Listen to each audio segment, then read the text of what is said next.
In today's video, I'm going to teach you how to fix GeForce Now not loading. If GeForce Now is getting stuck, failing to open properly, or just not loading the way it should in your browser, one of the simplest fixes is to clear your browser cache and cookies.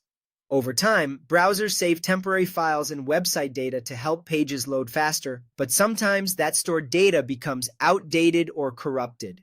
When that happens, it can interfere with cloud gaming services like GeForce Now and prevent the site from working correctly.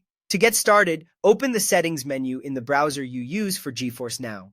In most browsers, you can find this by clicking the menu icon in the top corner, then looking for Settings, Privacy, or something similar. Once you're in the Settings area, look for the section related to privacy, browsing data, or history. Different browsers label this a little differently, but the goal is the same. Now clear your cache and cookies. When the option appears, make sure cached images and files along with cookies and other site data, are selected. This removes stored website information that may be causing the loading problem. If your browser asks you to choose a time range, selecting all time is often the most effective option, especially if the issue has been happening for a while. Just keep in mind that clearing cookies may sign you out of some websites, so you may need to log back in afterward. Once the cache and cookies have been cleared, fully restart the browser. Don't just close the tab with GeForce Now. Exit the browser completely so it can relaunch fresh without using any leftover session data. If you want to be extra thorough, wait a few seconds before opening it again.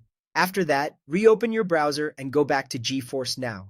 Try loading the service again and see if it works normally. In many cases, this quick cleanup resolves loading issues right away because the browser is forced to fetch fresh data directly from the site. If the page loads correctly now, then the problem was most likely tied to outdated or corrupted browser data.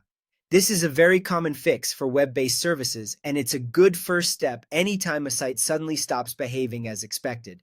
That's it for this method. Follow these steps carefully, and you should have a much better chance of getting GeForce Now to load properly again.